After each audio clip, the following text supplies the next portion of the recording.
So then, because she works for the World Bank, hello. Yeah, with that, we are live, and you'll never know who works for the World Bank. We thought we'd start with some mystery and intrigue. Also, I don't tell people when I'm going live. But welcome to Glossop Improv makes a scene with Charlie Gascoigne! Charlie Gascoigne! Yay! Welcome, Charlie. We're very excited to do a scene with you. We have had 22 suggestions. So, can you choose a number between 1 and 22 for us, please? I will go for 14. 14. Sort of in the middle. Kind of. I like that number. Yes. It felt like a nice, even number. Very reasonable. It was a reasonable number. 14 Ooh. is from Vince Bowers. And it is speechifying. Oh, Vince. Because Vince doesn't like to give us normal words, so it's speechifying.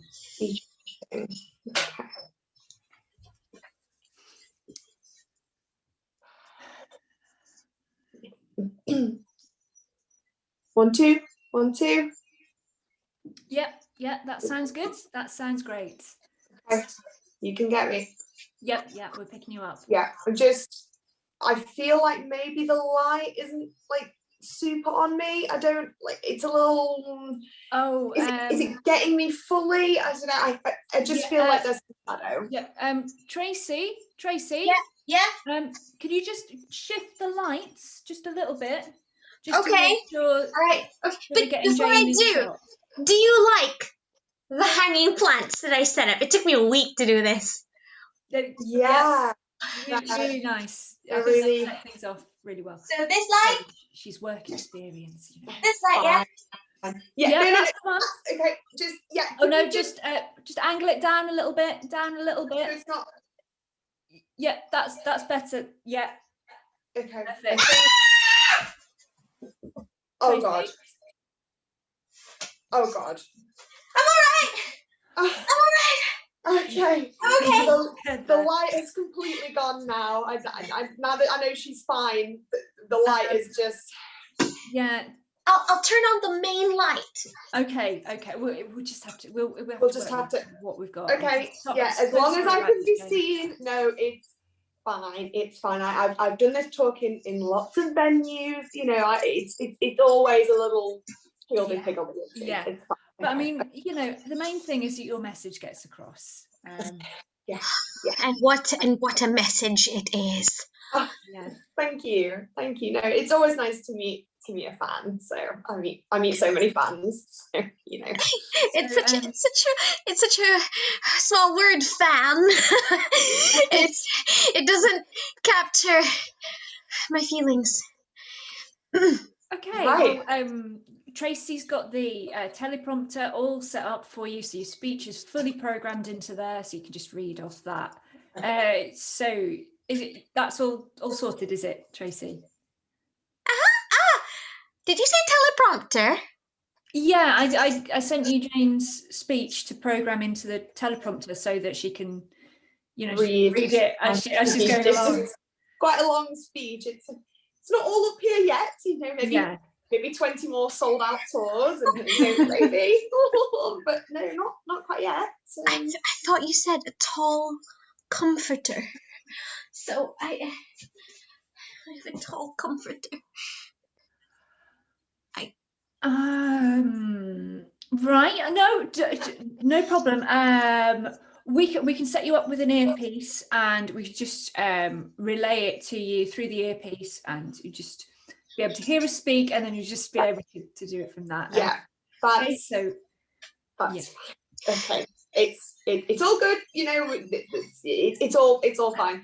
As I say in my book, it'll be all right on the night. You know, so just let's just go. It is such an honour to work with you, Jane, and thank you so much for your understanding. Obviously, you know, these things, like, you know, these things happen, but obviously this is not ideal for us. So it's let's just let the audience in, and they can get seated, and you know, and it will all just be.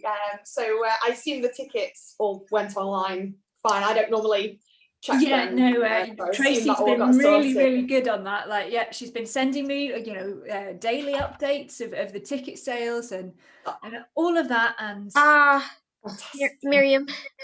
yes, Tracy. So when you said tickets, I sort of cut up like different sheets of paper so we could number them with a very fancy pen. So, I've started with 001 up to 025. Those tickets were supposed to be given to the people who paid to come to this tour. That they're digital tickets. It's a ticket site. It's a ticket you click and you book the ticket. It's all, there's no paper. It's paperless. It's a digital. I look very specific instructions. I don't have time to check the ticket. It's very. This is you can't. I'll just go. I would just go check the ticketing website. Just make sure everything is all sorted with that. So I will be back. I'm back so soon. So soon. It might be best if you maybe just if you just change the subject. We'll just we'll talk about something else just for a minute, because you're just testing me just a little. I'm such a big fan of you and your meditations and your handle what life tosses at you. I think your philosophy on just exactly how to make that lemonade when life gives you lemons. I think I got proposed to by my boyfriend because of that. Yeah, I know. Yeah, I think you might be missing some of the messages in my book, but that's absolutely fine. And I just it's no. I think it's not about. The lemonade is a metaphor. So the lemonade is a metaphor, and the lemons are when people do things to you. You know, like they get things wrong and they misunderstand you, or they ruin your book event, and then they're the lemons, and then you make the lemonade. But what if I have a kumquat? I have a kumquat tree I bought after I read your book, the one about lemons. I went and bought a kumquat because I thought, near enough. What are your thoughts on a kumquat instead? So hard to put into words, sort of what my thoughts would be on the kumquat. Oh, goodness. Miriam. Just a tiny little change of plan. Would you be available on the same date next year? Because it seems that's what we've actually sold. No, my schedule is to the letter, to the day, to the time. I am incensed that this has been allowed to happen. I'm giving my speech today. I improve the lighting. Will have that speech, okay? Whether there is a spotlight on me or whether I've got somebody speaking in my ear, I will do that speech, okay? So I would like you to get everything set up as though there is an audience and as though I'm not losing the will to live, okay? Okay. Yeah. We'll do it as a live stream. We'll do it as a live stream. Sure. Yeah. Tracy. Yes. You raised your hand then. Yeah, I was going to suggest that next door there's a Cub Scout den. I could get some Cub Scouts in to. I thought that they might know a lot about lemons and kumquats. We could combine the two, and then it would be a great publicity angle. You talking to the young people and engaging with the young people. We could maybe get some of them to ask a few questions. I'll go get them. Yeah, you go and get them. And yeah, it's fine. I mean, we've got a massive Facebook following. Yeah. Yeah, Tracy was saying to me the other day, we've got so many followers on Facebook.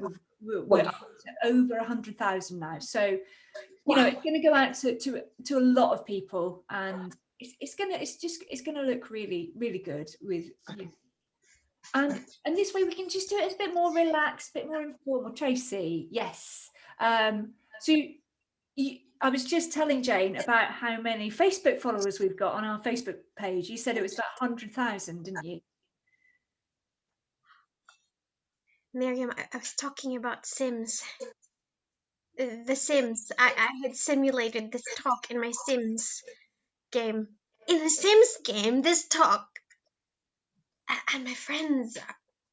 So, so the Facebook page that you've been giving me regular updates about, that's not a real Facebook. It's on Sims. Sims do Facebook now. Okay. Would either of you like a kumquat? I'm actually okay for the moment, Tracy, and I think Jane probably is as well. Yep. Jane, can you speak Simglish at all?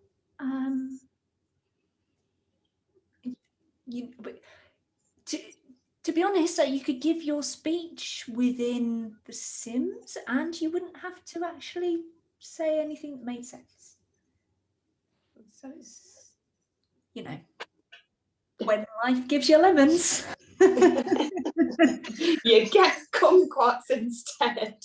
Yes, she's getting it. Sometimes you do.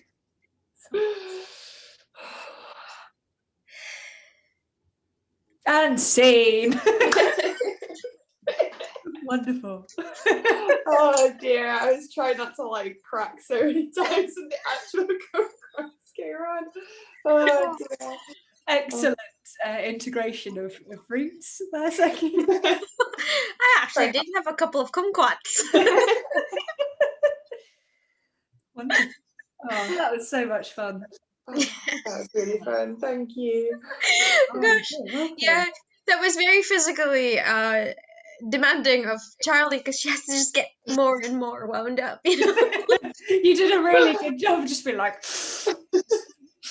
I love the game of just. It was great because it's like anything that you were going to promise me, it was an absolute guarantee. It was like not going to have been done. So I knew that I could just build on that. Oh dear. Bring it to a boil. Yeah, a little simmer. So Charlie, tell us a bit about your improv journey. So I started doing improv at uni. So I started at the University of Sheffield Improv Society and just really fell in love with it from there. So I've been doing it about nearly 6 years now. So a few years. And I now half run Little Chicago comedy productions. We put on improv events and produce improv and do just various shows and bits and bobs now. So it's really took off from there, to be honest. Oh, fantastic. And you're not too far from us. No, yeah, which is fab, yeah. It's always great when we meet with somebody and we're like, oh, we can actually meet up in real life one day. Like we actually know where you are. Absolutely. Yeah, you're just on the other side of the snake pass. Exactly. We literally get to you, which is nice. So nice. Fantastic. So have you been doing a lot online during lockdown?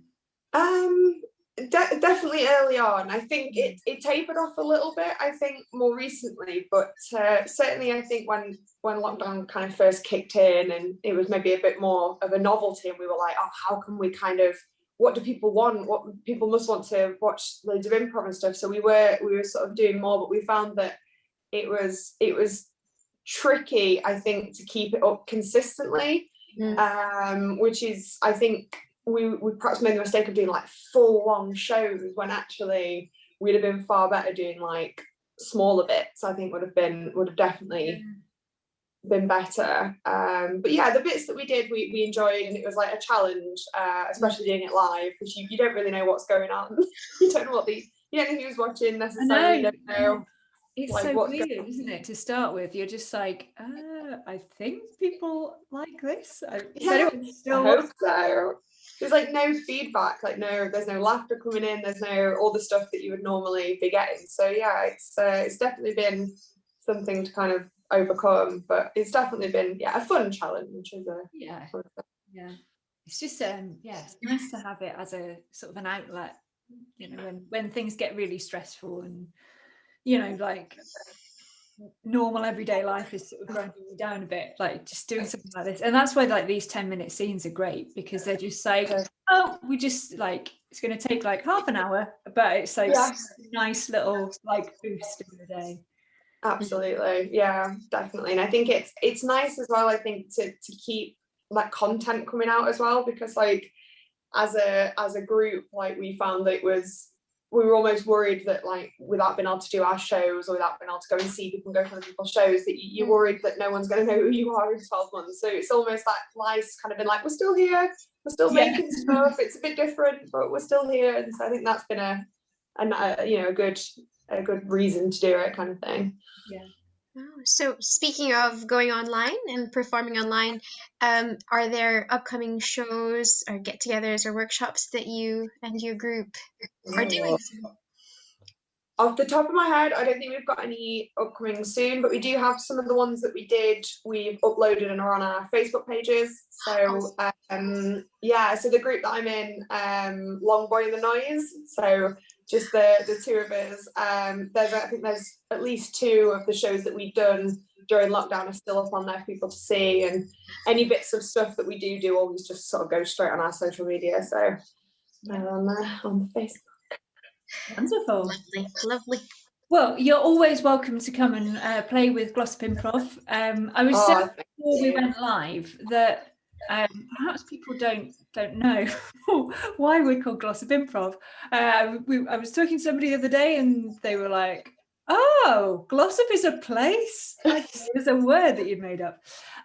So Glossop is a small little town, lovely little town in Derbyshire, not too far from Sheffield. That's why we call Glossop Improv. But we have a weekly drop-in on a Friday night. So if you're ever free on a Friday night, Charlie, then absolutely. Oh, that'd be great. Come and drop in. Yeah, it's a very friendly bunch. Oh, lovely. All slightly mad, but you know, that's how it's gotta be. Yeah, it's what it's what improv tends to attract. Absolutely. The unusual ones. Well, it's been fantastic playing with you. Thank you so much. It's been so much fun. I'm now arranging some more of our Glossop Improv conversations. So there's a post on our page about that. So if you're an improviser and you want to talk to us as part of an interview, then sign up for that. If you want to do a 10-minute scene with us, just send us a message and we'll sort out a 10-minute scene, because we just want to meet as many people as possible. Yeah. Cool. Sekki, have you got anything coming up or anything that you want to promote? Oh, I know exactly how Charlie feels now. No. I think. No. Okay. Although I better just check, just in case. Thank you, Jess. That's very thoughtful of you. Wonderful. Okay, well, we'll say goodbye to the internets for now. Bye, internet. Bye, internet.